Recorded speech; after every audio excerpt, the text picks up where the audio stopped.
Hey there, and welcome back. Today we are talking about audacious, bold faith. And I'm going to be using the New King James Version, and we're going to be in the book of Mark.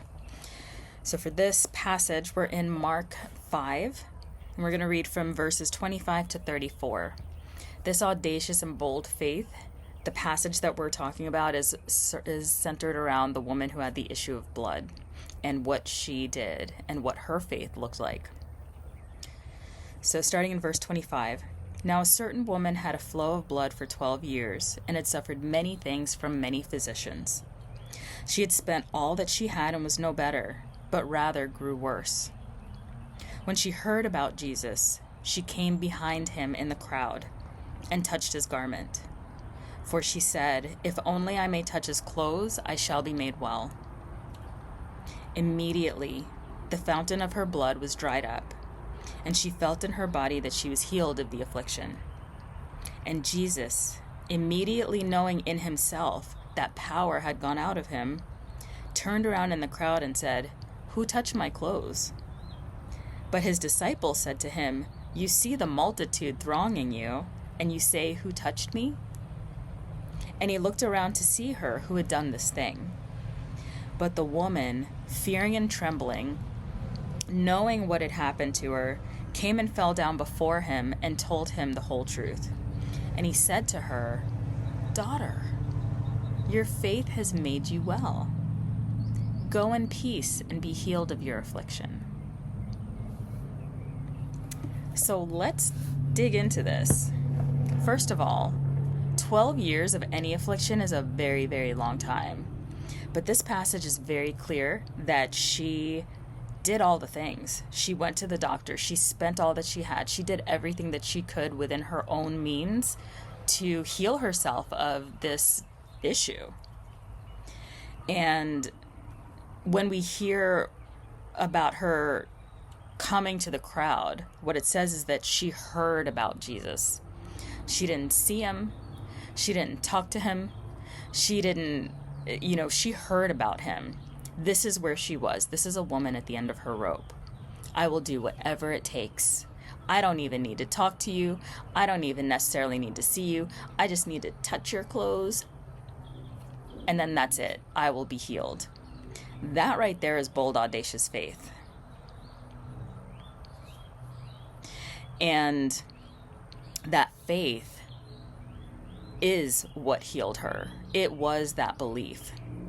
And in part of this, I grabbed another book. It's called The Game of Life and How to Play It by Florence Scovel Shinn. She's new to me. I just started reading her books like a couple weeks ago. But in this one chapter, it's on the law of prosperity. She talks about 3 things that need to happen for success. Number 1, you prepare for it. Number 2, you demonstrate active faith. And number 3, you see to receive. And so think about it for this woman. She prepared. She did everything that was, let's say, conventional to prepare and to try to resolve her issue on her own. But she also was listening out for any opportunities to help herself. That's why when she heard about Jesus, she was able to go to the crowd. She was open to what was out there. Demonstrate active faith. That's the second thing. She believed wholeheartedly, audaciously, that all it was going to take was for her to touch his garment in order for her to be healed. And so she placed herself in a position to be able to do that. She heard about him. She demonstrated her faith by showing up, and she saw herself being healed. When she touched his garment, she knew that her blood flow had been resolved. And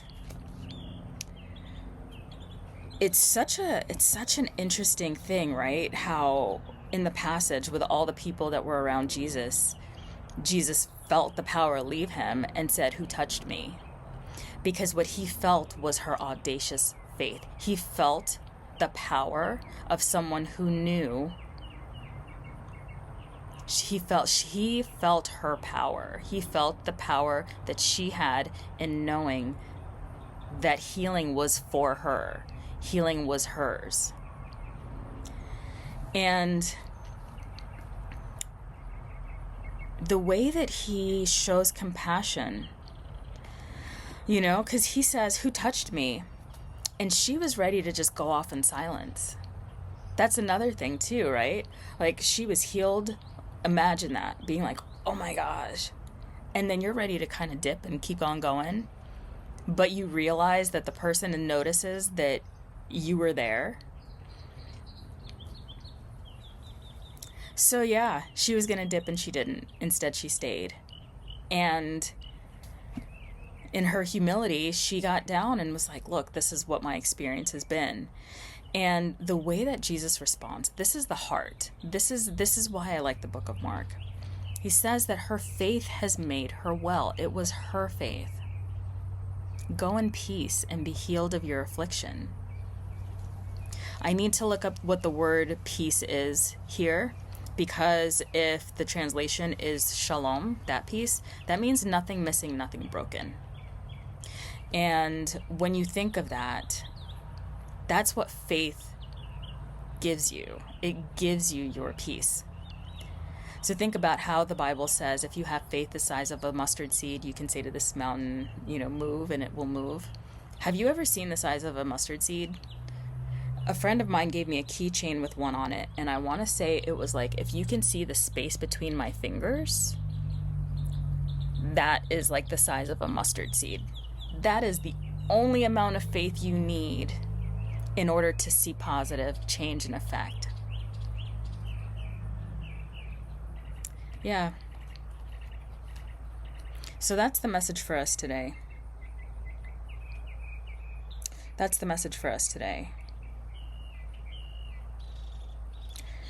In this book, she also says, man can only receive what he sees himself receiving. The children of Israel were told they could have all the land they could see. Every great work, every big accomplishment has been brought into manifestation through holding the vision. And often just before the big achievement comes apparent failure and discouragement. The children of Israel, when they reached the promised land, were afraid to go in, for they said it was filled with giants who made them feel like grasshoppers. And there we saw the giant, and we were in our own sight as grasshoppers. This is almost every man's experience. However, the one who knows spiritual law is undisturbed by appearance and rejoices while he is yet in captivity. That is, he holds to his vision and gives thanks that the end is accomplished. He has received. And that is what the woman with the issue of blood did. She trusted the spiritual law, or at least she was open to it. And she trusted what it would take for her to be healed after the years that she experienced. And she was. And Jesus blessed her for her faith. And so that's the message to us. It's to encourage all of us. All we need is this amount of faith. And I know that tiny little bit may not seem like it's audacious, but it can be if you let it be. So that's it. See you next time. Be encouraged. Prepare for success. Exercise your faith. And then watch God make things happen. All right, that's it. Take care. Next time.